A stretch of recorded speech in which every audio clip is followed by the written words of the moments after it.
Hi friends.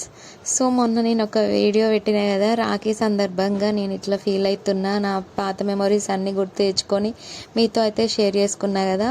So ఆ video చూసి మా తమ్ముడికి ఏమనిపించిందో ఏమో కానీ తెలియదు, కానీ ఈసారి అయితే రాఖీ కట్టించుకోవడానికి నేనే వస్తాను అక్క అని చెప్పేసి వచ్చిండు. సో నాకైతే ఫుల్ సంతోషం అనిపించింది. ఇంకా మా తమ్ముడు వస్తాడనేసి ముందుగానే అంటే తొందరగా పని చేసేసుకొని అయితే రెడీగా ఉన్నా.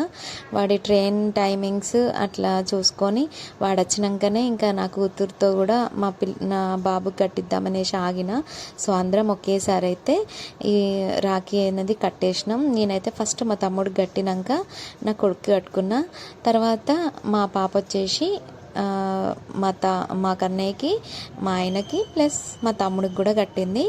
సో ఇట్లనైతే ఈసారి ఫుల్ హ్యాపీగానైతే నేను రాఖీ అనేది సెలబ్రేట్ చేసుకున్నా ఫ్రెండ్స్. చాలా సంతోషం అనిపించింది. అసలు నేను వెళ్ళలేకపోతున్నా, ఎవ్రీ ఇయర్ మిస్ అవుతున్నా అనుకున్నా, కానీ ఈసారి మాత్రం ఇంకా తమ్ముడే అనుకోకుండా వచ్చేసిండు. So full happy and I wish all of you very happy Raksha Bandhan. So అందరికీ సిస్టర్స్ అండ్ బ్రదర్స్ మీ అందరికీ రాఖీ శుభాకాంక్షలు. సో మన ఛానల్ నచ్చితే కనుక తప్పకుండా లైక్ చేసి కమెంట్ చేయండి. అట్లనే సబ్స్క్రైబ్ చేసేటైతే మర్చిపోకూరి ఫ్రెండ్స్. బాయ్.